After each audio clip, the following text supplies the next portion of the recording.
How's it going, everybody? Welcome to the Digester Productions podcast. I'm your host, Joshua J. Moskers. Joined this week by special guest Ronny Pascale, comedian, entertainer, genius, perhaps. Ooh, I love genius. I Thank you feel for like, being here. thanks for having me, Josh. I feel like not enough people introduce me as genius, and I feel like I need more of that in my life. Genius is one of those phrases that's like, it's underused in the professional sense and overused at like college campuses. Yeah. I feel like my issue with the genius is like people forget to stipulate that they're only a genius generally in like one thing, like one area, right? Like they're a math genius, but they're probably not like a theater acting genius. Yeah. So I would like to consider myself a genius at like, I want to be like the first genius in like, I don't know what specific thing, but like the most specific thing. It's incredibly niche where it's like you're the one person doing it. Yeah. I mean, I wonder what that is. That's like when I work with like other podcasters or content creators and they're like top 10 people who have hosted podcasts about finance in rural Missouri. Like, okay. Yeah, I want to be like the top 10. There's like 8 people doing that. How'd you miss out? Yeah, I'm number 9. I'm on the fringe. I'm not happy about being on the fringe there. Yeah. No, all the time I see that where they have like these self-assessed awards in these very specific manners, and I'm like, okay, I mean, fair enough, whatever you gotta do to market yourself, but you don't see me over here putting like number 1 podcast hosted in my house. I can't even say that because my roommate is a famous magician, so I can't even be like number 1 best performer even in this household, because like I'm the number 1 best performer maybe in my bedroom. Is it? It walks in like, damn it. Yeah, and it's like, foiled again. And like my girlfriend used to be a stand-up comedian, so like I'm not even the funniest person in the house. So like my like, what are they, superlatives are smaller and smaller. It's like top 10 in my home of 3 people. It's very disappointing. Yeah, there's just no winning. Yeah, but no. Before we dive into everything, so you comedian, how'd you get into that? Out of curiosity. Comedian. So like the very beginning, you started out as a genius and then moved into comedian. Yeah, I want to be like specifically like a comic genius because I was like, there's not a lot of those. And then I did some research and I was like, there's a lot of comic geniuses actually. So then I kept on trying to make it more specific. I was like, improv comic genius who writes dad jokes. And then I kept on getting smaller and smaller. So now I'm like improv genius who likes dad jokes, who lives in Los Angeles on a very specific street, who is named Ronny. At this exact address. I won't give it here because one time I was doing a podcast and then I jokingly gave my address and I told them to bleep it out later and they didn't. Oh, that's good. And then somehow got back to my then roommate and he was infuriated. I'm at the point now where people could find me so easily.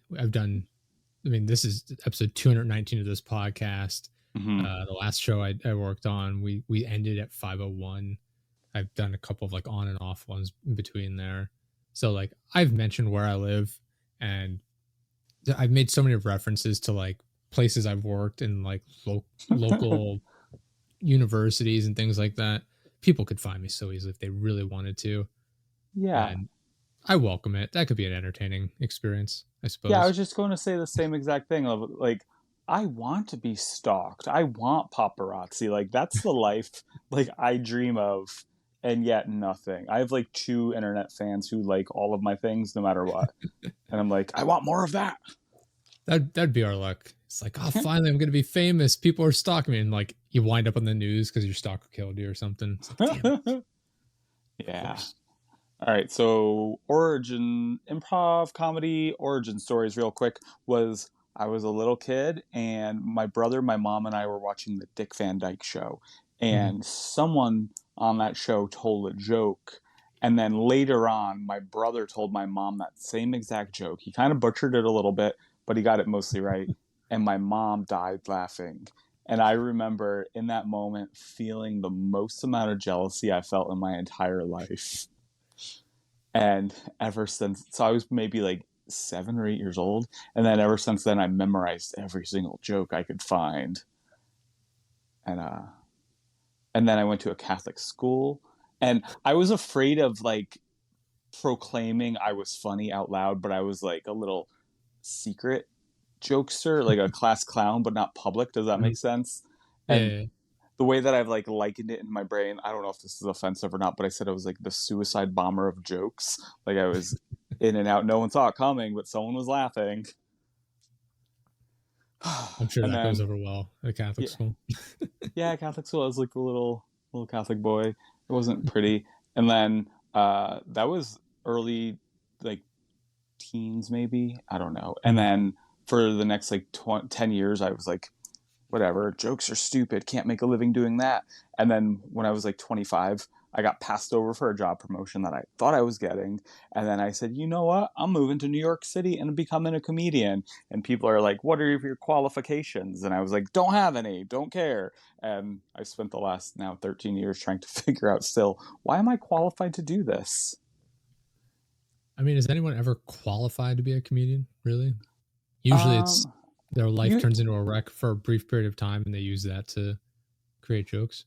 Yeah, I think like nowadays, like the prerequisite is like you have to get a bachelor's, you have to get a master's, you have to get a doctorate in something unrelated to comedy. Realize that you have like $200,000 of debt, and then you're qualified to be a comedian. So you're like, my life is not how I wanted it to be. But Yeah, yeah, I it's mean, I did the college route late, so I don't even have that debt. So maybe that's why I'm failing at. I'm not failing at comedy. I'm doing pretty good, but see, I went about it the wrong way because, like, I see all these people. Not let me rephrase that. I see a number of people having like their college payments wiped clean. I have family members who are mm, like that, former coworkers. I'm like, cool. I went. Meanwhile, I went to school and immediately worked my ass off and paid it off. And I'm like, oh damn it, I should have wrote it out a little bit. yeah, you should have been like.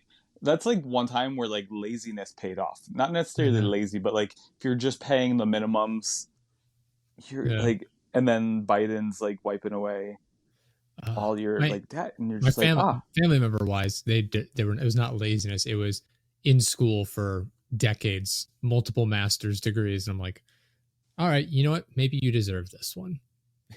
You've worked like crazy. You've done as much as possible to do as much for other people. Maybe yeah. you're one of the people that deserves to, you know, a little pat on the back, wipe the slate clean, sort of thing. Yeah, for that person, I would say like they're basically a genius at getting a master's degree. Yeah, I went to school, 3 different universities, left them all. I was like, not for me. Can't do this. I need to. Part of it was I didn't like being kind of trapped in, hey, do all of these other things that aren't really relative to what you're trying to do. hmm And then after that, the third school I went to was for computer science. I just hated it. I don't like coding, Oh, and ooh. I didn't know what I was getting into really. Like I was into like web design. I still am to an extent, but like web design, like video game design. And I was like, this could be interesting. And like day one, the professor in the I forget what the class was called. But he's like, all right, I'm gonna assume you guys all have like some sort of a background in this, so we'll jump right in. I'm like, I have no background in this. And so we just went right in with it. It's like, all right, so we all know like how to do this. Let's write a line of code to, to I forget what he even did. I know we ended up going backwards because I had to learn how to do like probability where it's like roll a dice essentially, or a die. Sorry. And like I had to start from scratch. I still have my textbooks up on my one of my bookshelves here in the office. I look at I them think every day thinking, what a waste. I think the only thing I ever learned how to code was Hello World and like QBasic or whatever, and I couldn't do that now. Yeah. But like, No, not really. I the whenever I need code now, I use like Chat GPT and like come up with a line of code, and then I run tests on it, and I'm like, this works. And I just read over it enough to the point where I get a vague understanding of how it works, and I can edit it a tiny bit. so ChatGPT, I know it's write codes. Is it good code though? Like usable?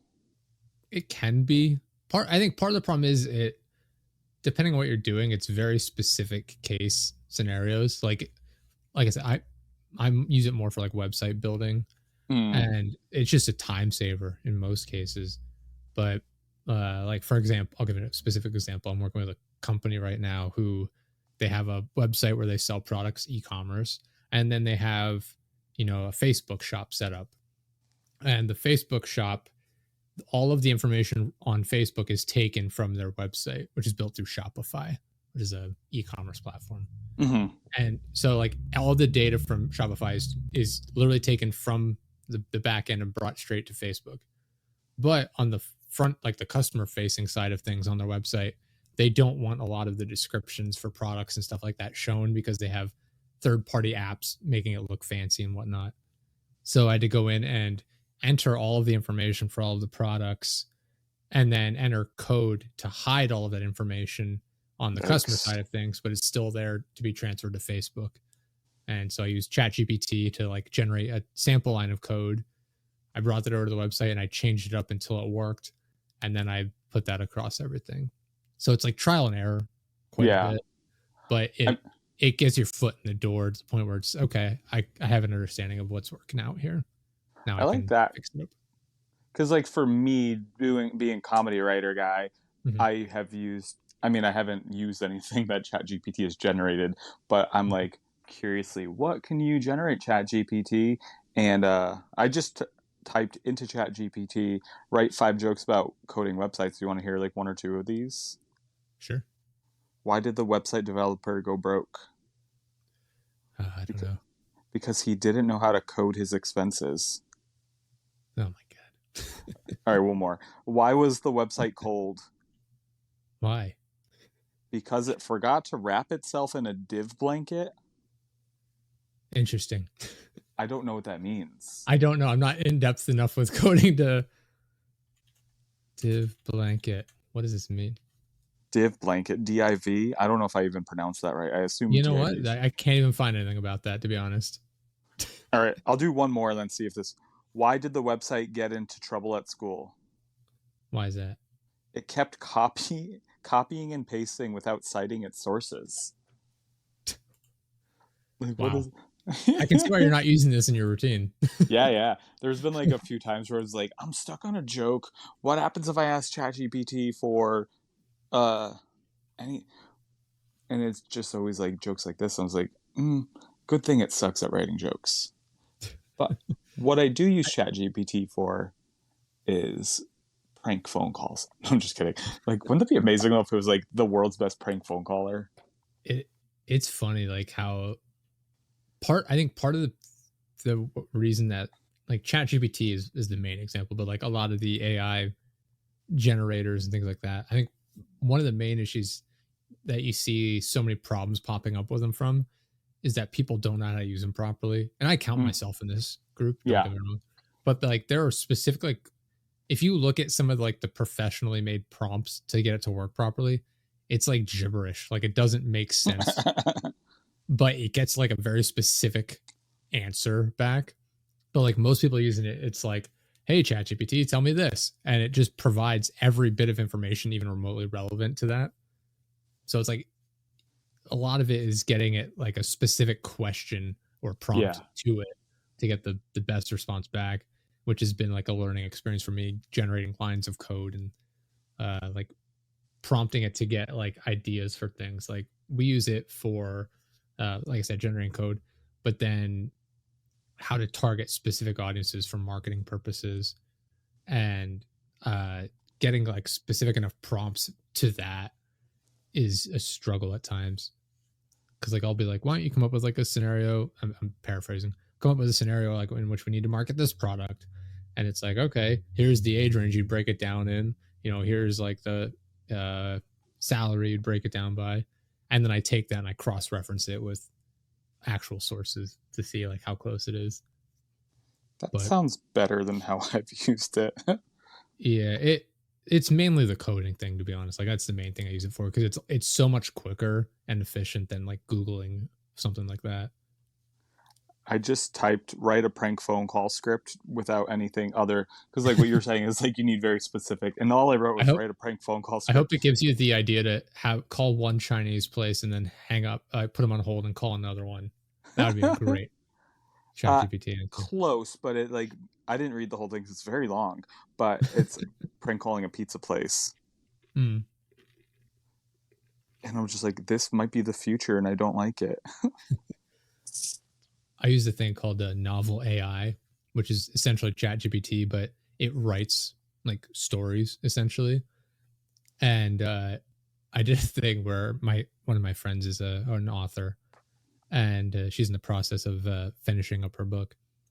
And I was like, I bet I can write a book faster than you. And I sat there. It took me 15 minutes, and I generated like I don't know, like 3 chapter long book, like a very short one, Hmm. like a novella essentially. So I generated this story, and then I used the Bing image generator to get a couple of images to go along with it. And I'm like, here we go, completed book, just needs to be published. And it's hilarious. It's so bad. Like the Yeah. writing, it doesn't remember things well. Like it can't hold on Mm. to information very well. It just refers to how to explain it.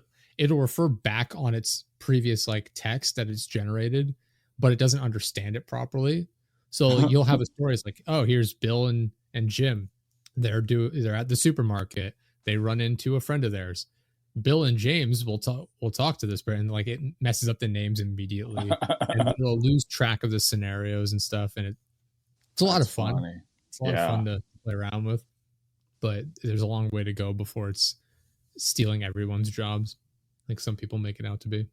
Yeah, I was initially nervous because so when ChatGPT was released to the public, what, roughly a year Mhm. ago, and Yeah. I the first night that like general public had access to it, I opened it up and I had like 10 premises of jokes that I hadn't finished in my notes. And I Mhm. said, ChatGPT, finish these jokes. And so it gave me a list of some of the worst jokes that I've ever written. But then I made a video of like me just reading them of like, these are my ChatGPT versions of the jokes. And Yeah. people were mad at me. They're like, you're going to get comedians' jobs stolen. And I was like, no, no, I'm not. Did you see the like AI generated Seinfeld? Yeah, that was Yeah. terrifying. It's weird. On one hand, it's like it's super fascinating how it's able to put that together. And on Yeah, the other hand, it shows just how far AI has to go to like understand how humor works. for sure. But also, Yeah. like, it would get terrifying. I don't know if you watched a lot of it or like the Not clips of really. I it. just watched tiny little bits of it. Yeah, I probably watched in total like an hour, but like over Mm. like the course of like 5 minutes a day for like a week or two. And Yeah. there was moments where certain characters would stop being within the show. They would look at the camera and say something like, we're stuck in this metaverse or what, however they worded it. And I was like, this is terrifying. Those are real people in there. Those are geniuses stuck in a TV. Exactly. Everyone's a genius. Everyone is a genius in their own way, right? I'm around enough dumb people to know that's not the case, unfortunately. I want to assume that you mean coworkers and not like family members. Well, Don't answer that. Don't get in there are trouble. definitely people I work with that are far from geniuses. They are self-titled gurus, which I find hilarious. Hmm. Uh, Anyone that calls himself a guru, I can't take seriously to begin with. Because to What me, are whenever I think, sorry, go ahead. what are like things that people call themselves gurus about? Like people call themselves like self-help gurus, like finance gurus. Like the people in my circle of influence are like marketing gurus, and it could not be further from the truth. It's like, oh, it's like yeah, I'm the guru here, and then they proceed to say a bunch of things which are just blatantly incorrect, lacking factual evidence and things like that. I'm like, man, you're not killing it. I don't know what the opposite of killing it is, but that's what you're doing. Yeah, you need to get like there needs to be like a certificate program to get a guruship. Like I just I'm an apprentice guru. I feel like that is the start.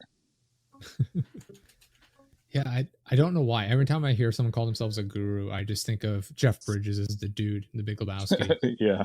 Like that's just how I imagine like what they should look like. I mean, that guy But was a genius on certain levels too. that's why I said that's what they look like. I didn't. Yeah, Yeah, yeah. I give him more credit. Yeah. But yeah, no, like there's that, and then like I said, I live in a very redneck style area. I'm surrounded by him.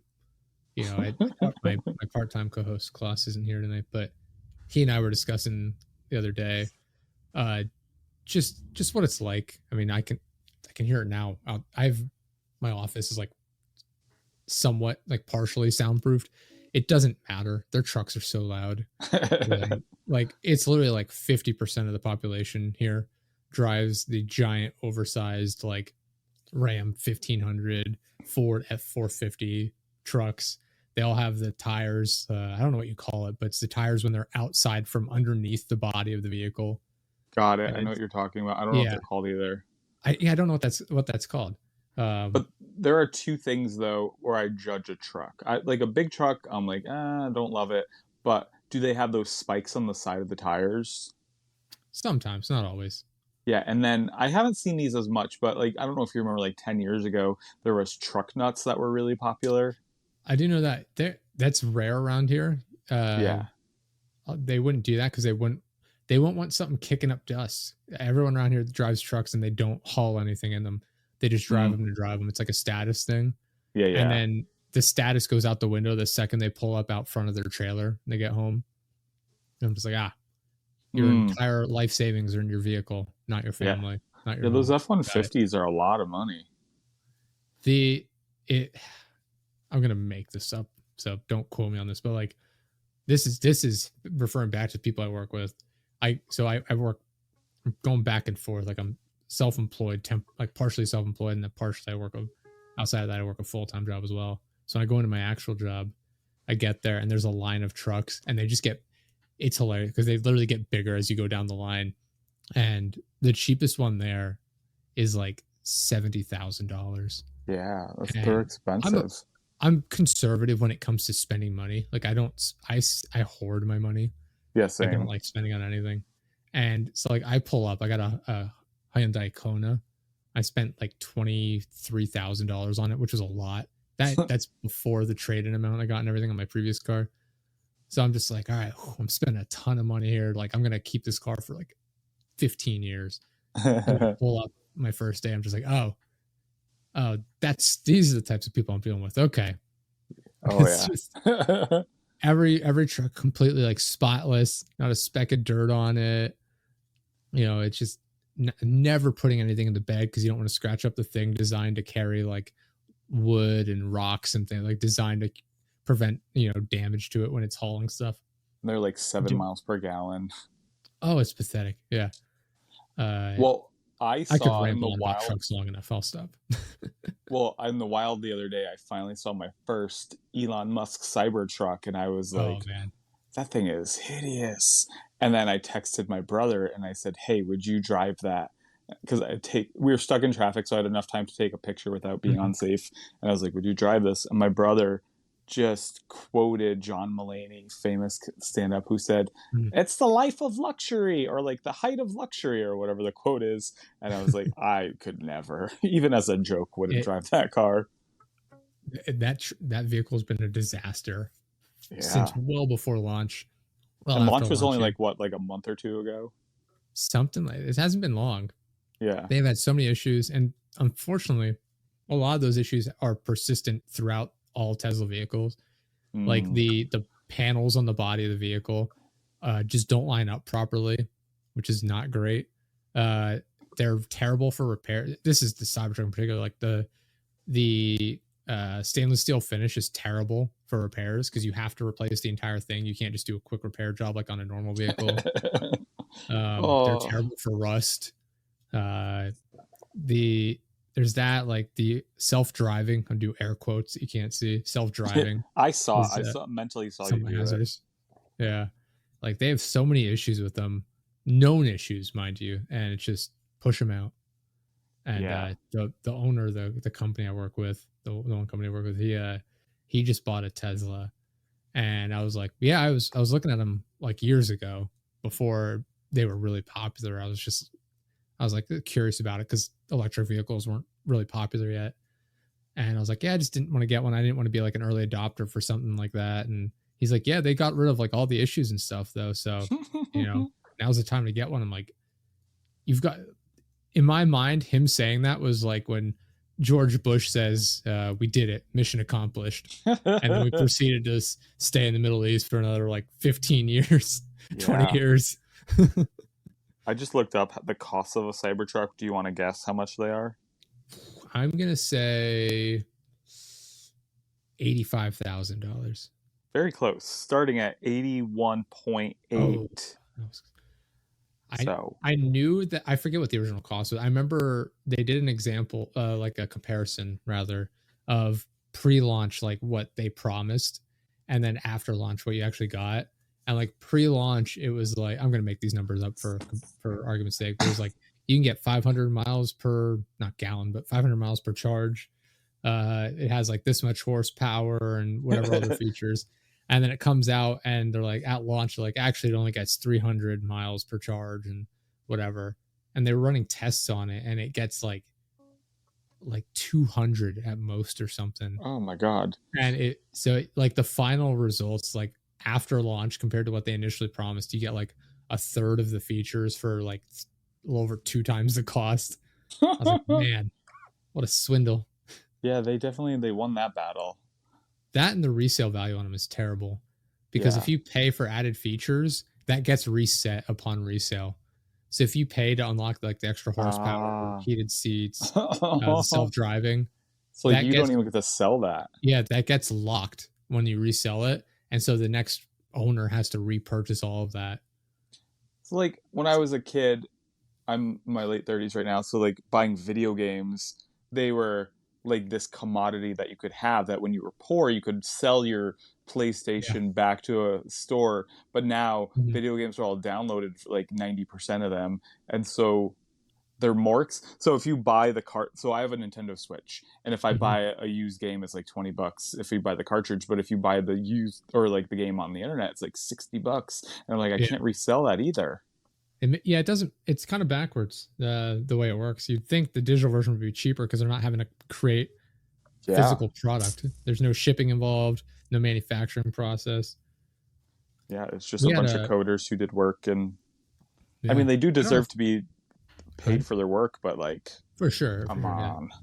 I don't know Are if we they had a discussion geniuses? before on the show or if it was, I have so many conversations, it just runs together.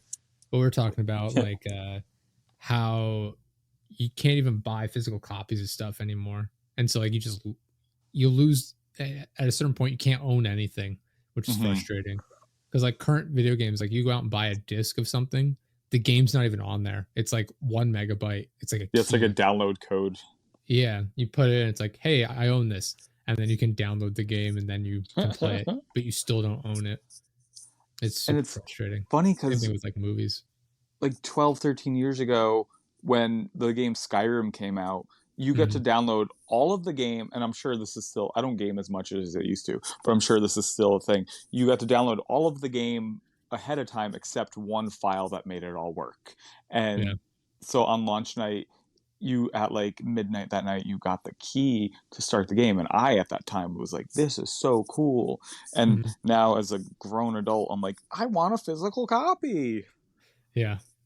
Yeah. It's unsettling at a point where you just Yeah. can't own anything, and at any moment they can just take it away from you.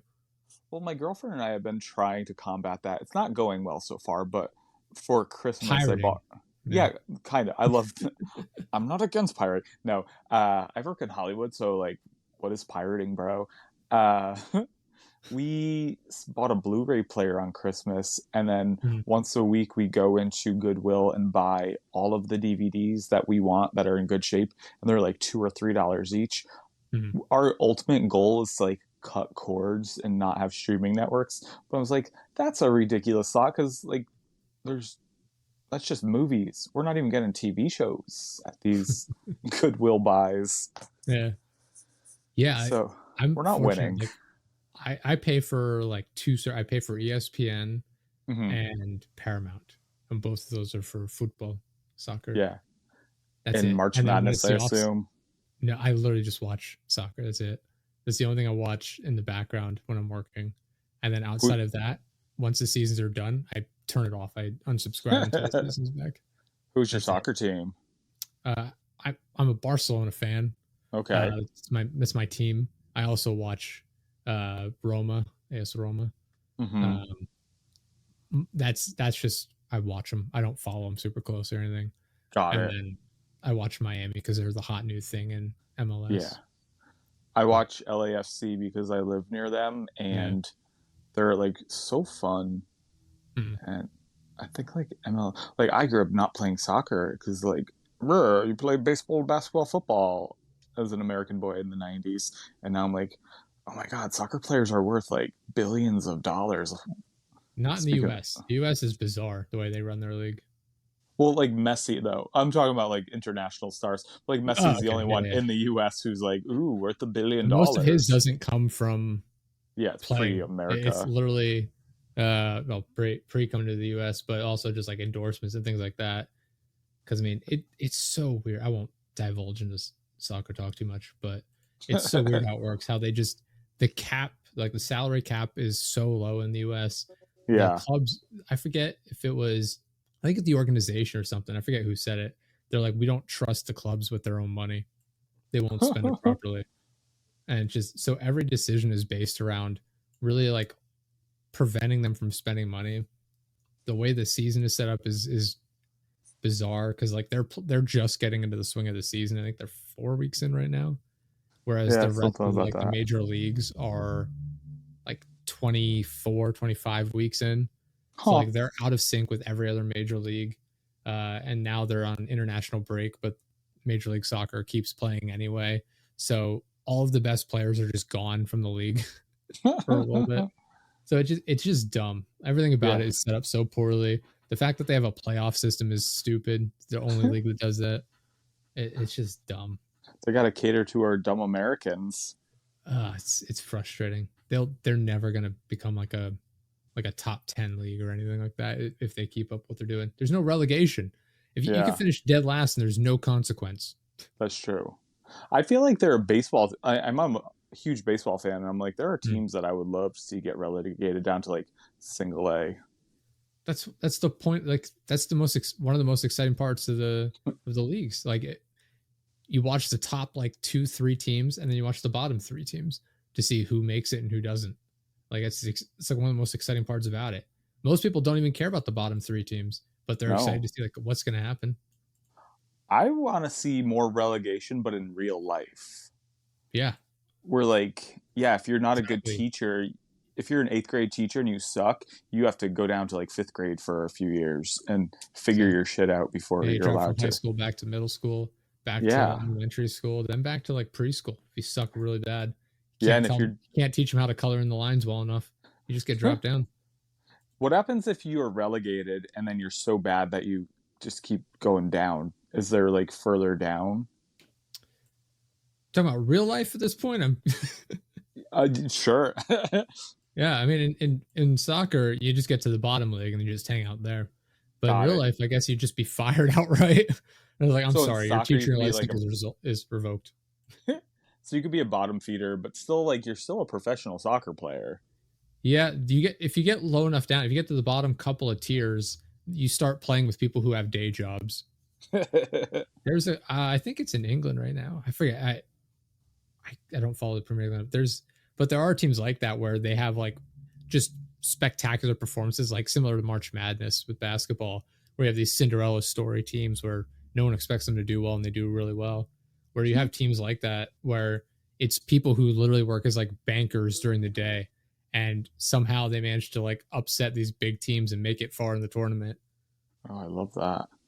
It's kind of hilarious, honestly. It's like, oh, these guys who are being paid tens of millions of dollars lost to a guy who works down at the grocery store. I mean, when I was a kid, I thought I was going to be a professional baseball player up until I was like 13. And I was Mhm. like, all right, I'm done. And then I hadn't played. in 20 something years. And then a couple years ago, I was like, I still want to play professional baseball.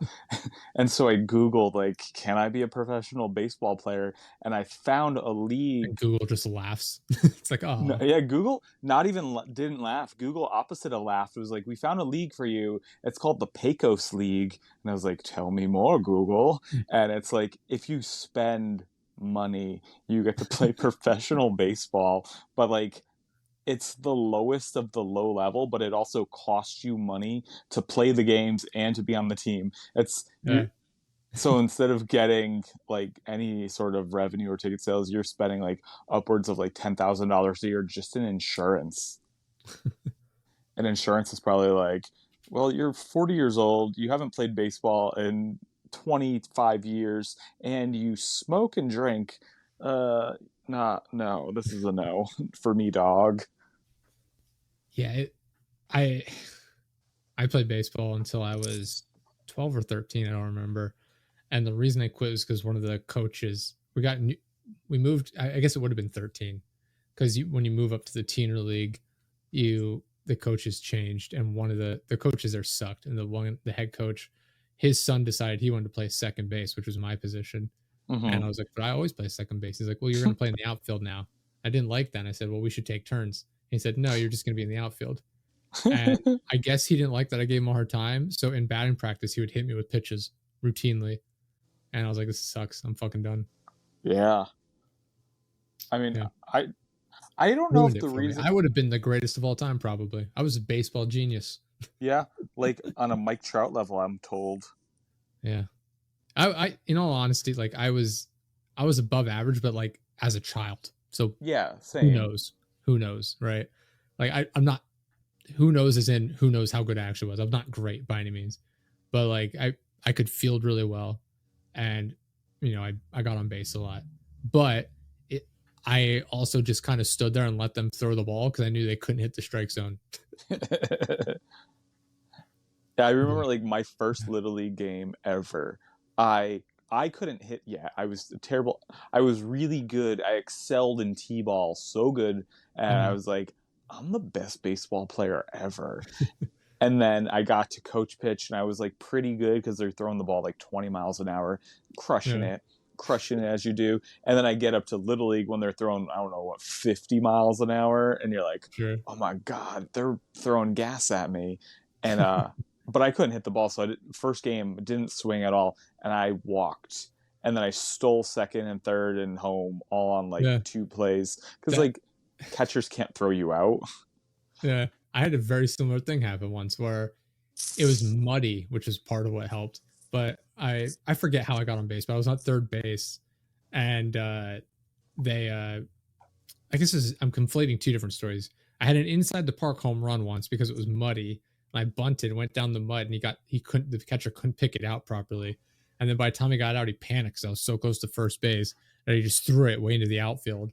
And the kid in outfield wasn't paying attention, so I got all the way around the bases. By the time he threw it in, wasn't even remotely on target.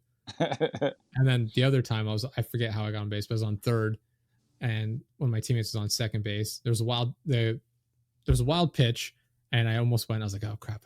Hold on!" And like the kid's not paying attention, and every time the pitcher would turn around, he would face first base. Like that's the direction he would turn, and he just took his time, wasn't looking up, and so the catcher threw the ball back. The pitcher caught it and then like started to turn, and so I ran, and he wasn't paying attention, so I scored, and I was like, "Yes, sweet, still home." And then I remember literally the very next pitch the coach sent his son, and of course he got thrown out. It's like, of course they're going to look for it the next play. The kid's on high alert now. Yeah. Now they're like baseball geniuses. They're like, we Yeah. gotta get this guy out. But yeah, baseball was ruined for me by one bad coach, essentially. It's I think frustrating. that's usually how it goes. Yeah. It just, I mean, I looked at a parents need to be picture. less involved in their kids' sports from like a managing perspective. Like the dads that get way too excited and like yelling and screaming at their kids' football games or baseball games. Hmm. Like the moms that get way too invested in like their girls in like cheerleading or gymnastics or whatever. I realize that these are things that I was invested in, So I'm painting this in a very sexist way at this point. I realize it. But I think my point stands. Like parents get way too competitive. It's like they're channeling their insecurities through their children. Like if my kid's successful, I'm successful. Hmm.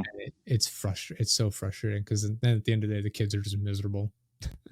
Well, like on a similar but weirdly different note, I recently looked at my old Little League picture. So these are a bunch of what, 7, 8 year olds, whatever. Yeah, And I didn't recognize any of the. So I knew every player on the team and I knew what all their parents looked like. And then I realized something, a weird detail I never noticed back then was none of the coaches were parents of kids on our team. And I'm just like, interesting. who are these men That's really volunteering for surprising, this actually. job? Yeah, it was very strange. Yeah. It made me have like creepy vibes. it on one hand, it is creepy. On the other hand, I'm like, now you have a fair environment. It's cool. Yeah, it was fun. It was weird. Yeah. No, I say that if like when my girlfriend and I have kids, I'm definitely going to be that soccer dad that like I will absolutely try and be the coach. One, I have enough experience that I'll know what I'm doing at least. But on the other hand, too, like I'm going to be that the dad just pacing up and down the sideline, is way too serious about like a 4-year old and how he's moving off the ball. I feel that my girlfriend and I are talking about kids in like general terms right now, and I didn't think anything of it. And then a few days ago, we walked from our house to this park to walk our dogs, Mhm. and there was either a little league or a t-ball tryout. I couldn't really figure out their ages too good. I'm not a good gauge of that anymore. And she said, "Oh my god, this is so cute. This is my favorite thing I've ever seen."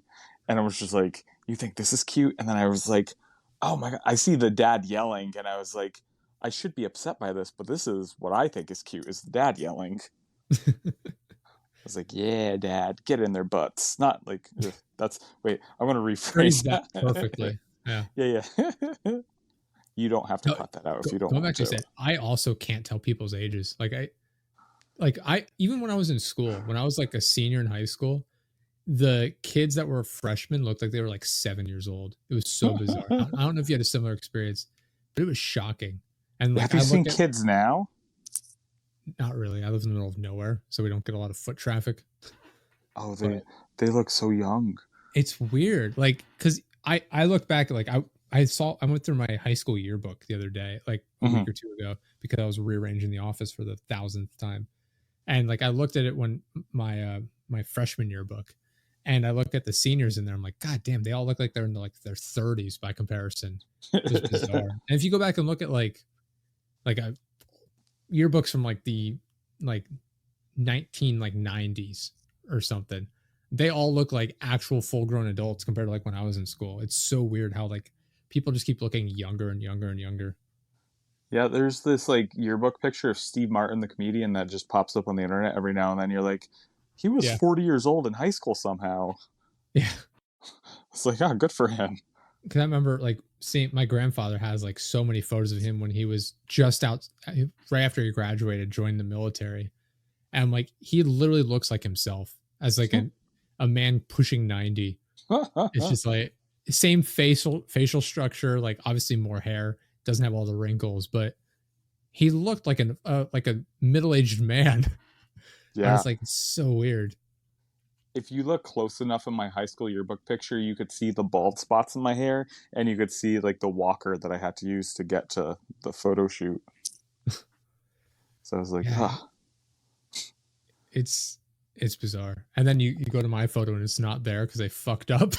oh no, what happened? They so we had my mom had taken, and my mom and dad are both like not professional photographers, but they do it like as more than a hobby. I don't know how to Hmm. frame it properly, but they're both very good photographers. And my mom had taken senior photos for me, submitted them to the school, and there was confusion about those and the like actual school photos you get at the beginning of the year. And Yeah. then somehow there was confusion, and they just didn't print a photo. It's just a blank like photo, and it says like camera shy or something in it. I forget how it's Oh phrased. no, that's funny And I'm though. one of like two people in the entire yearbook. I'm like, God damn it. Oh Like I look like no. an idiot. I'm like, I don't care one way or another. Like generally, like I don't care what photo it is. I mean, but the fact that there's like camera shot, I'm like, there's like a dozen photos submitted here. You could just put one of them in, please.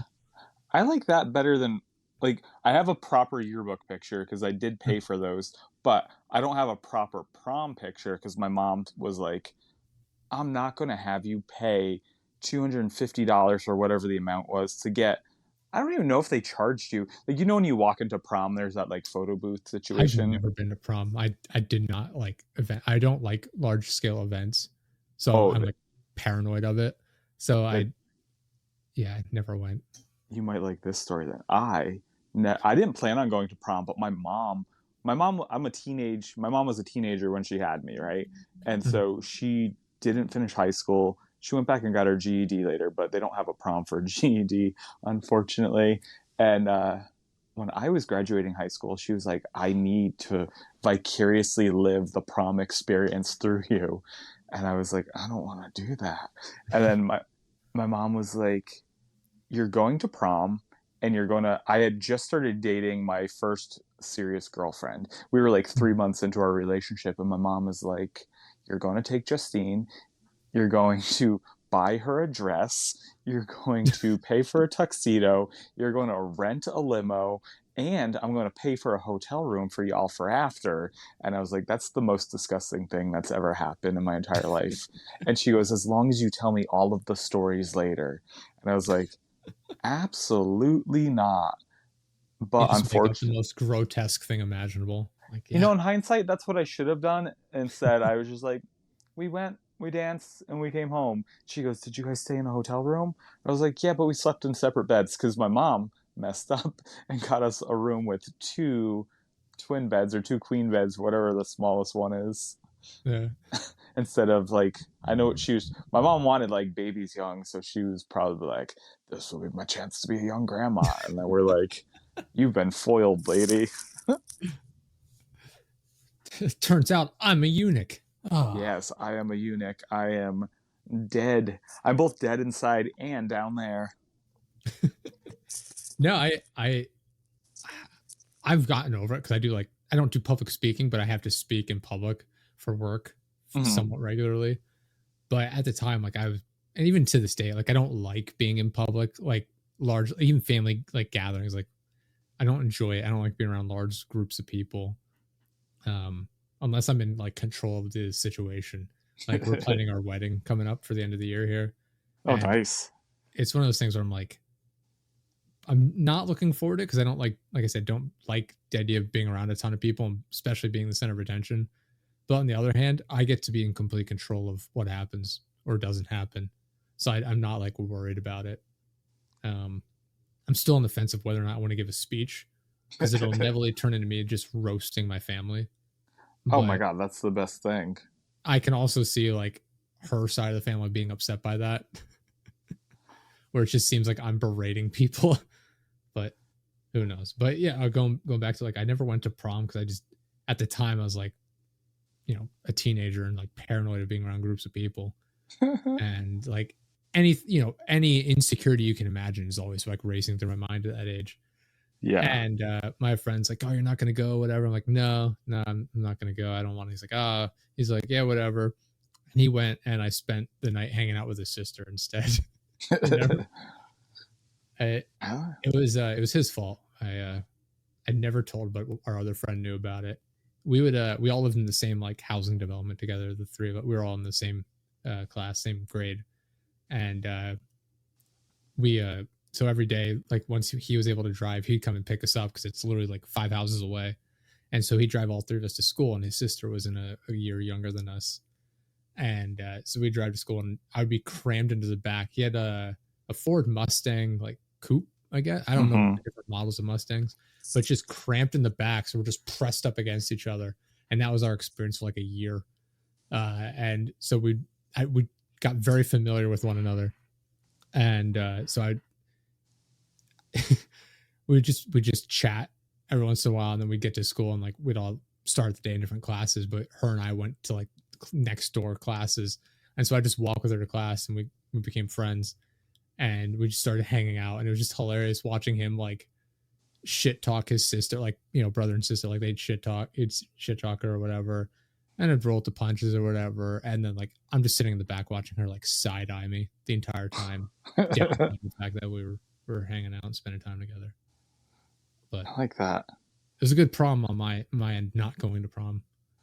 Well, you made me think of, I am the oldest of five, and my mom and my dad are always like, when are y'all getting married to people? Mhm. And I think all five of us were kind of like, we watched you guys have young babies. We're not going to do that.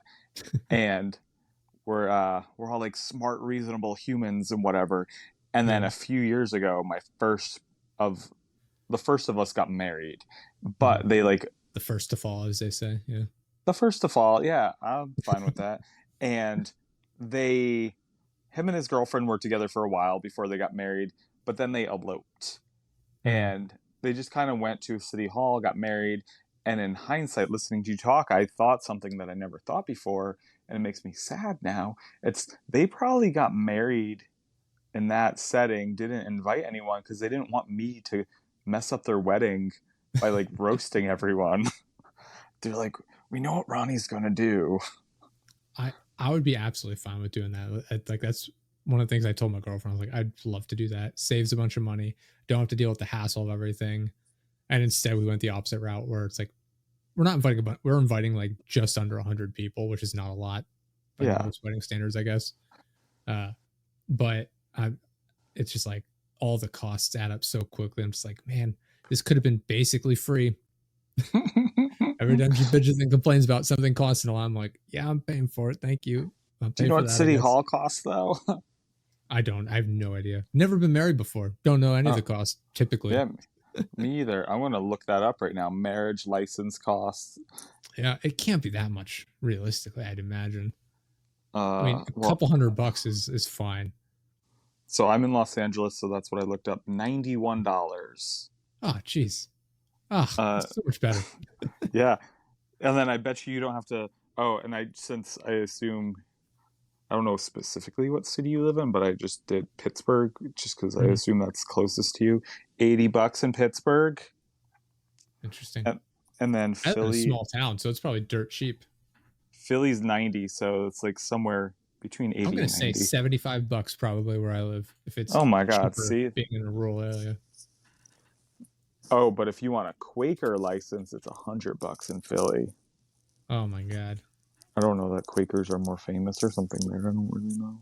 I don't even know what a Quaker license would mean, to be honest. Yeah, I don't either.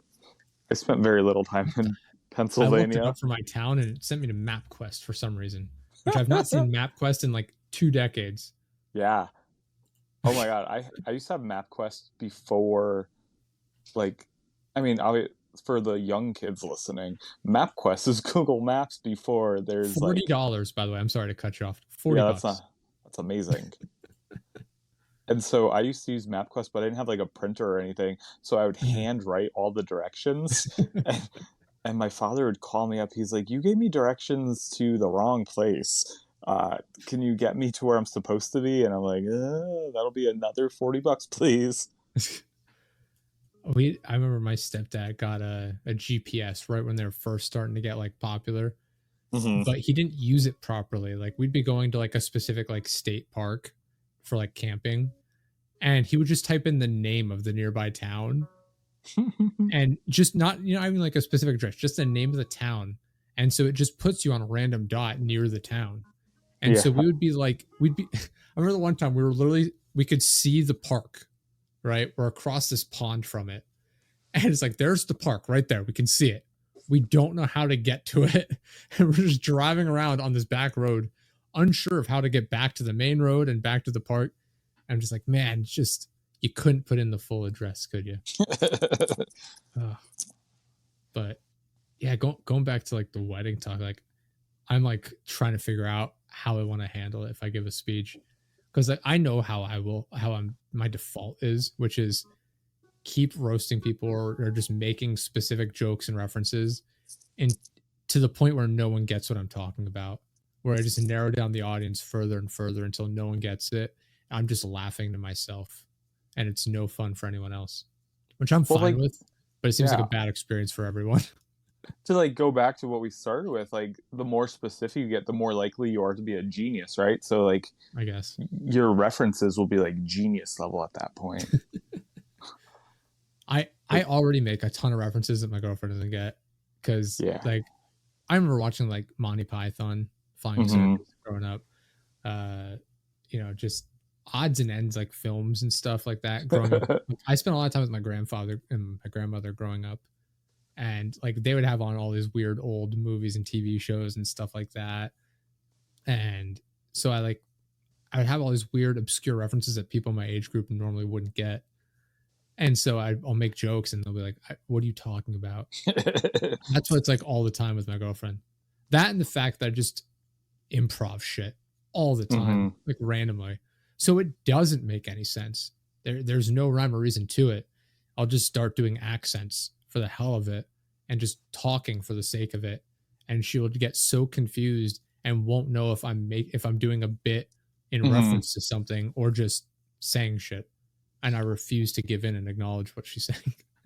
Well, like on a very similar note, our 1 year anniversary was like a week ago, Mhm. and I gave her a card that was really like nice of like you're my favorite person ever, blah blah blah. And then today I was sitting at the kitchen table, and the card is on the kitchen table still, and I don't know why, but I started drawing in it.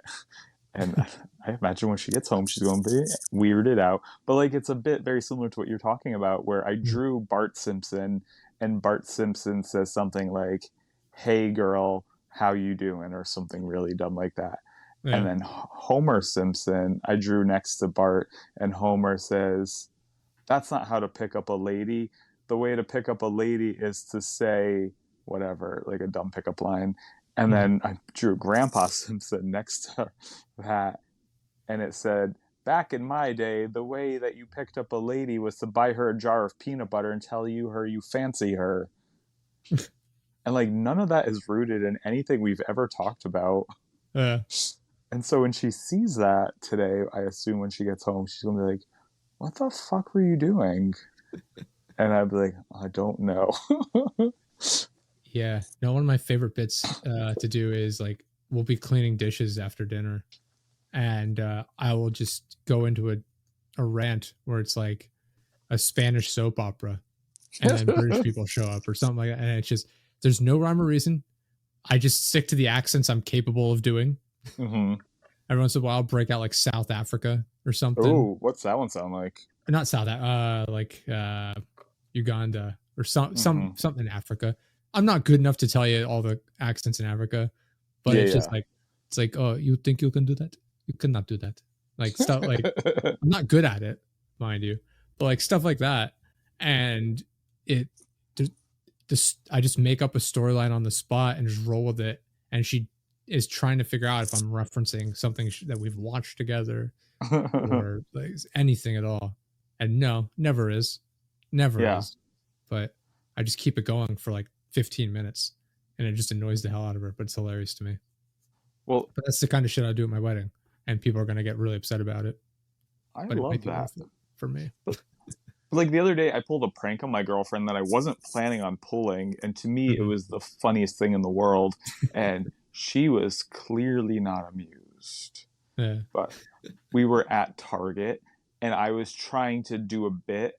I don't remember what the bit was. It was non-consequential, not funny. She Mhm. wasn't paying attention. She like tuned me out. She like Yeah. was she just like to like block my bit. I realize what she does now. She picks up her phone and pretends to be texting someone work related. And I was like, all right, I see what she's doing. So she was ignoring me. And I, instead of throwing a tantrum like I wanted to, we were Mhm. standing next to a display of hygiene diapers for adults, like Mhm. where like Depends and stuff like that. And so she has her basket in her hand, and I picked up one and put it in her basket. I was like, she's definitely going to notice this. She didn't. So we walked around the store for like 10 minutes, and I'm just dying laughing. And while she's like, I thought she was like knew the diapers were there but was ignoring them to Mhm. like appease me or whatever. And then she goes through the checkout line with the diaper still in her basket, and I'm just like couldn't help but cry laugh. And I was like, I have to go to the bathroom. And this way I like got some distance to watch from afar Yeah. as she checked out with the diapers. And then we're walking out the door and she still hadn't noticed. She paid for the diapers and we're leaving. And it's the funniest thing to me in the entire world. And I said, why did you buy those? And she goes, what? And I said, look in your bag. And she sees hygienic diapers. And she had to go wait in line to return them for like 20 minutes. And that's when I felt bad. Like, that was a bit that got out of hand. Yeah. I love that. I like, it's so weird because like I said, like I don't like being the center of attention, like especially in public, like stuff like that. But I do things where like I said, I have to be in control of the situation because then I know I'm like, all right, it can end at any time. You know what I mean? Like I'm in control of when this ends. I did a thing once where like it's a running joke I still have with her where it's like I pretend like I'm obsessed with potatoes. There's no backstory to it. It's just how it is. And we went to the store the one time and they have bags and bags of like russet potatoes or Idaho potatoes, whatever you want to call them. And I filled up the cart with all the bags from the display. I'm like, we need more potatoes. We're getting side eye from like the produce department guy. I'm just like, I'll put them back. I'm sorry. But like we've done that where it's like I have a backpack. I've like all sorts of camera equipment and stuff. So I have tons of backpacks and stuff for hiking and things like that too. And I make French fries occasionally at home, and so we'll buy like a bag of potatoes. When you're obsessed with potatoes, that's what you do. Yeah, and so I took them out of the bag and I filled my backpack up with them. I'm always home before her, and I hear the door shut and the dog goes running out. So I grab the backpack full of potatoes and I run out and I pretend to trip. I'm like, oh, and I drop it and the potatoes all go flying out of the back. I'm like, my potatoes. And it just drives her nuts. She's like, please stop. It's a good bit. It's funny. I had an idea. It's harmless too, though. Yeah. I had an idea where back when I was streaming more on Twitch, I was going to have a running bit where I would just have a potato sitting behind me. And then like the next stream, I'd have like two. And I would just keep building it up to the point where the entire room is filled with potatoes. And like they'd get like eyes on them and stuff. Like they'd like potato eyes where the roots are growing out of them. Like they would just get out of hand. Like I thought that'd be a hilarious running joke. Are you familiar with James Veitch? No, I've never heard that name actually. He's a British comedian and he did a bit similar to that. So it was delightful. But instead, so he had a roommate he hated and he would buy one rubber ducky a day. I see a picture of him with a bunch of rubber ducks. Yeah. And so watch the bit later. I can't even do it justice. So after we're done with this, I just suggest you go watch that and just laugh as much as I did, I hope. My bit that I do that my girlfriend hates is when we're in a social situation and someone mentions someone. The one that I'm like, I think is my golden example is I pretend like I don't know who someone is, or I know them from their least famous thing. And so, for instance, someone was talking about Cher the other day around us, and I said, "The girl from Deadpool." No, I said I was like, Cher. Do you mean Chaz Bono's mom? Is that who you're talking about right now? And then, or if someone like says like if they're talking about, I don't know, Leonardo DiCaprio, I'll be like, wait, are you talking about the kid that was in Growing Pains? What's he up to these days? But I say it so straight-faced that people are like, wait, do you really not know who he is? Like, you know him from Growing Pains? It's my favorite bit to do. My idea for the potato bit goes back to, it was a Reddit post from ages ago where the guy talks about like, today I fucked up by pretending not to know what a potato was. Like, I guess I'm gonna butcher the story, but like he talks about like going over to his girlfriend's parents to meet them for the first time and then makes a joke about not knowing what a potato is or something, and then decided to stick with it, and then got to the point where he there was like the point of no return where it's like, I'm in too deep, I can't get out of this now, and he just stuck with it. Oh, I love that. Yeah. Do you remember when Zoom so pandemic just started, and then Mhm. Zoom was like the new thing, and we were all Yeah. like, Zoom is so cool. And then the woman whose daughter used her computer before her put filters on their Zoom, so she was an AI potato. And I never saw it. No. oh, Google it, it's so funny. And so she's stuck in her business meeting, and they're like, "You're a potato," and she goes, "I don't know how to not be a potato." There was also a very similar situation where at the beginning of lockdown, I don't know if they're still doing this, but they were doing Zoom court dates and for like low level offenses. Yeah. And the judge or the lawyer, the defense lawyer, uh, his child used a very similar AI thing and turned him into a cat. And he's trying I think to, I do remember that. I've seen that one. Yeah. yeah. So there's the cat one and the potato one. They're just I so think I funny saw one to me. where I forget what he says. Like, can we move past the cat? I'm fine with being a cat or something like that. I would just mute my camera, but no one would think that at that point. Yeah. I don't know. One of the Those were the questions I wanted to days. I do want to ask you this because we're a little over an hour here. We'll wrap up soon. But like winning over a crowd, like how you go about trying to do that. Because like I said, I'm basing my experience now around my wedding and prepping for that, which is Mm-hmm. it's the crux of this episode. I feel like is me bringing comedy to my wedding at the expense of everyone else. But like, how do you win over a crowd? Cool. Good question. I think first off, Pay them? side note, you what? Just pay them in cash in Yeah, advance. pay them. That's what I do. No, what I think you should do, side note, is like do a whole series of podcasts where you interview people on how to have like the funniest wedding. Mm. I'm diverging again. Yeah. So this is actually news for the show here. So I guess this is how I'm going to break this.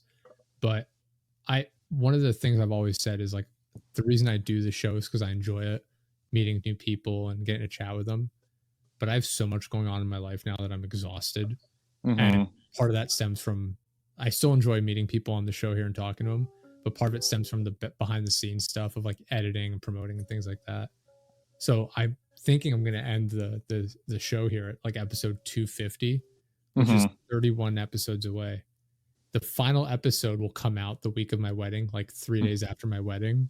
Oh, I I'm like, love what that. if I have the final episode be at my wedding, and I'm just not during the wedding, but like the day before when I have like all my groomsmen there or whatever. My like it's gonna be like my cousins, my friends, part-time co-host of the show, Klaus is gonna be there. Former host is gonna be there. I I'm like, love that. that would be hilarious if the final episode is me getting married and just declaring my life is over and I can't do the podcast anymore. I'm sure your wife would love that. But I was like, that'd be a pretty neat final episode. Is literally just, hey, it's over. I'm married now. And that's it. Yeah, I like that. Winning over an audience. I think that my best advice has always been to not really try so much and just try to be Mhm. yourself. Yeah. And the experience or the advice that I got when I first started doing comedy from a writing teacher was don't write for other people, write for yourself because you'll Mhm. find an audience. So like if I'm writing what I think you want to hear, and it's not going to go well, but if I'm writing what I think is funny, there will be like whatever percentage, like 4% of people that are like, that's so funny. But that 4% is like a good group of people that they're going to obsess over you, right? Mhm. And so but like the way that I navigate that is I would say like 60% of the time I have a good stand-up show, maybe 70%, where I'm like, this is good, the audience liked me, the energy was good, everything went well, exactly how I wanted to, like a little over Mhm. half the time. But I mean, I don't try to talk about politics on stage, but I am very liberal, and I'm sure that comes out by accident a lot of times. And when I perform in like non-liberal areas, they like me I hear you, fine. comrade. Thank you. Thank you, Just go too comrade. far in the other direction. It's like, Too thank you, far. comrade. Mm. Comrade. Uh, He's not far enough. He only has one sickle. Louis. I like the Russian accent. My girlfriend's Russian. She does not have an accent, but I have been recently trying to get my Russian accent down, and Yeah. she is not having it. I'm like, oh, Uh, oh man, what's a good phrase that they say? Like, I've been trying to work on my Italian accent because my girlfriend claims to be Italian, but she's not. mm, I would So say like, like, "Привет, my drug." Привет, мой друг means hello, my friend. Uh, And then if it's a girl, you say Привет, моя друга. But or podruga. I'm so bad at Russian. Anyway, I'm diverging as I always do. So sometimes like I have a couple of jokes that are a little liberal, and if I'm performing them in like conservative neighborhoods, there's mhm, sometimes silence, sometimes not. I don't ever get like heckled by those people, but they clearly don't like it. And then what I learned are there's like maneuvers that I do where I'm just like, "Oh, you hate that joke? I hate it too. Don't worry." Or something like that. And then one time I was telling, I don't like this joke anymore, but I'm not even going to tell you the joke right now, but it's an abortion joke, but I never say mhm. abortion. And it just kind of is like a metaphor for abortion without being blah blah blah. I And see. when I Yeah. tell it in like Los Angeles proper, LA audiences are like, that's so funny. But if I tell it in conservative neighborhoods outside of LA, they don't like it. They don't like it so much. And then one time, a favorite, I was performing for like 200 people, and everything was going good till I got to that joke. And they clearly pulled back, and I was like, oh. And then I don't know why I said this. It just kind of came out of like, oh, you guys hate that joke? Don't worry. I know I'm a liberal piece of shit. And they just started laughing so hard that I was like, this joke kills in New York, just like my abortion killed. And I don't know where that came from. I don't know why. But like after that, they were my best friend again because I recognized we were different, but we had similar, like as different as Mhm, liberals and conservatives are and moderates or whatever. We're all the same. We have like very same. Like it's little that is actually different. mhm. But Yeah. No, yeah. it's So it's it's weird. It's fascinating. Like the idea of like winning over the crowd. Because like I said, it going back to what I'd said previously too is like I as long as I'm finding it hilarious, I'm fine with that. At the same yeah. time, I don't want everyone to sit there for 10, 15 minutes while I'm just up there making like just shit talking essentially. Hmm. Yeah. Yeah. Yeah. Yeah. Because like on that note, then the other advice people get a lot is like establish dialogue. And Mhm. so if you're talking to people, not necessarily crowd work, but if you're listening to what they're saying, Yeah. because like I have this one joke that went viral a few years ago that I don't particularly like, but I tell it a lot because it always wins the audience over. And it's so stupid, but it's I met my girlfriend the old fashioned way. I untied her from a train track.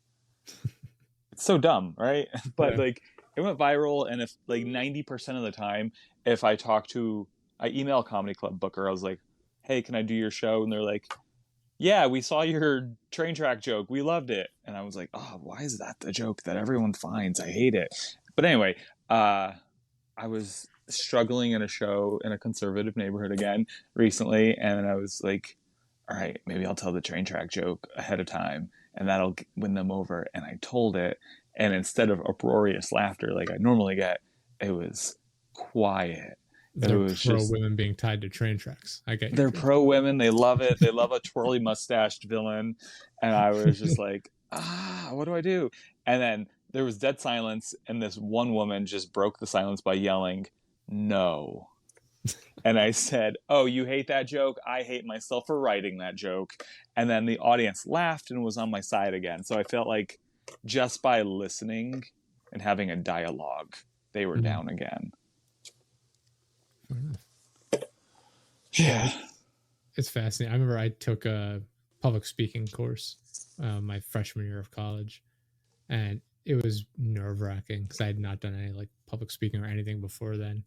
And Mm-hmm. literally day one, we're told like, all right, come up front. We're gonna talk about like what you guys did over the summer. I was like, oh shit. What I did over the summer was nothing. Uh-huh. I'm sure they love that. I just made shit up. Yeah. I was just like, it was it was a weird cast of characters. The one guy got up and talked about like his lizard collection, whatever. But it was like that, like people talking about like, oh, I went on vacation with my family, this and that, and I was like, okay, how am I going to fit into this? And I remember I just talked about like going on vacation or something and looking at different universities. That was it. I was just like, it was the most bizarre thing, and I hated that course. That was again, it's one of the schools I left, and I don't think I ever learned anything from that course in the short time I was there. And I've gained more experience in public speaking just from being forced into it through work. Yeah. But Do you think Lizard Guy listens to your podcast? I don't know. I hope so. I don't remember I don't remember his name, but I hope he's listening. Doubt he Yeah, remembers me since I was there like 2 weeks in that course. Lizard Guy is definitely listening. Lizard Guy listens to everything. He's got to put something on the background while he's messing around with his lizards. That's not even a euphemism. Yeah, there's that. I had a calculus class where a girl brought in a tarantula for some reason. She was just keeping it in her backpack. That was weird. It's her emotional support tarantula. I guess. I don't like spiders to begin with, but I was just like, is there a reason you brought this thing in here? Like we're doing math. I don't know why there's a spider here. And yeah, don't love that. She just took it out. She's holding it in her hand in the middle of class. The professor's teaching away. And she's like, oh, check this out. I'm like, why? Why is a good question? Like, that's the best question there. It's bizarre. I don't like that for you. It's small town colleges. I'm assuming it's the one small town college I went to. So I'm assuming every other one is exactly like it. Well, I would go to a community college in Los Angeles, so I don't know what small town college is even like. Yeah. I mean, I currently live in a town of 800 people, so my block has that many people. Yeah. So yeah, no, it's vastly different. Got Amish people hanging out, Mennonites running about. I love Amish people. They're a fascinating group. Terrifying at times, even though they're pacifists. It could be a little unsettling. I hear they listen to your podcast too. Like, you do well with the Amish. Yeah, absolutely. They're biggest fans. My manager told me that when I got booked for this. He's like, this guy, Josh, huge with the Amish. You're in with the Amish. It's like, yes, new demographic. Thank God. Like, awesome. Those people notorious for not using the internet. Great. I know. Even though they definitely do. They definitely do. They do. They have cell phones. They're on Facebook. They definitely do. Yeah. But before we wrap up, where can people go to check out all of your stuff, all your work? Good question. Mostly on YouTube and TikTok. I don't know why. Maybe you guys could help me fix this, but the YouTube algorithm used to bump me up so much, and now I'm not getting any bump. So maybe I just need all of everyone to start watching me on YouTube again. That's sad. And then I almost said Spotify. I don't have anything on Spotify, so don't go on Spotify. YouTube and TikTok, mostly. Instagram too. I forgot about that one. But it's all at Ronny Pascale on all of it. Ronny Pancakes Pascale on TikTok. Ronny Pancakes Pascale, because my phone used to autocorrect my name to Ronny Pancakes, and I had this big long-winded joke about that. That's only funny to me and my brother, but I'm like, that's funny. Fun. Autocorrect is a real joy. Yeah, the joke was like, my phone autocorrects my name from Ronny Pascale to Ronny Pancakes. Ronny Pancakes sounds like this mafia guy who's not going to kill you, but he's going to make you delicious breakfast. It's not my best joke, but it's fine. It works. Thanks. Awesome. This was such a pleasure. Thank you so much for coming on. I really appreciate it. I'm always excited to have different guests on. We've had some comedians on previously, and I love hearing about their different experiences with especially since we have people on from different areas. Like, you're obviously from LA.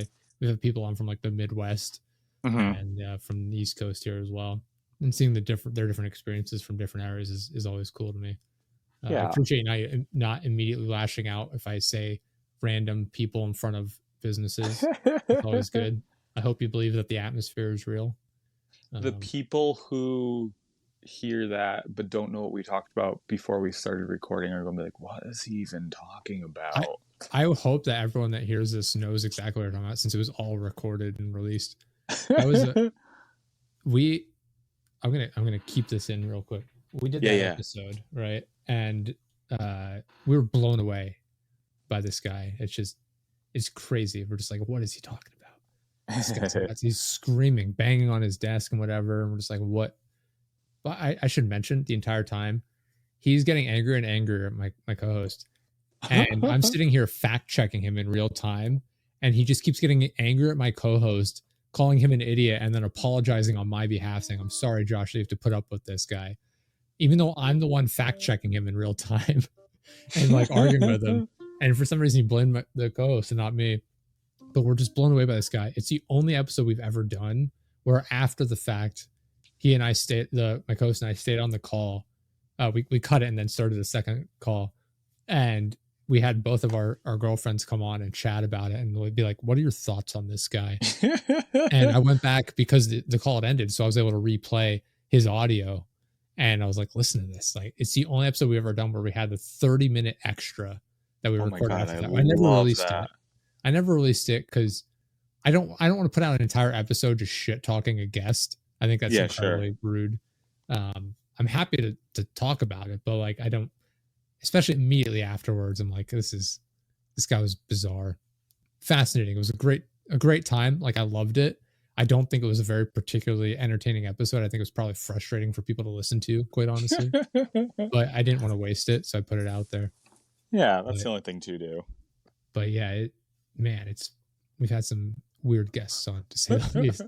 But I ascribe. Wait, I don't know what word I'm trying to say right now. I want that to happen to me. Yeah. Even though, like I said, it's news. It's as of this episode, I'm announcing it. The coming end of the show. I still plan on being a guest on other shows because it's way easier. I don't have to. I just have to show up and talk. Yeah, that's my favorite part. Yeah, so I'm looking forward to that, being a guest on more shows because I'll have the time. And I hope that happens. I hope I get. There's been some shows I've guested on where it's like, oh, this is what this is. Okay, and it's weird. I want to be a guest on like a show where it's like really off the rails because I'll thrive in that environment. That sounds like so much fun. Yeah, that's just my like bread and butter. Energy. Yeah, I love it. But no, thank you so much for coming on, man. I really do appreciate it. I had a good time. Thanks, Josh. Let's do it again soon.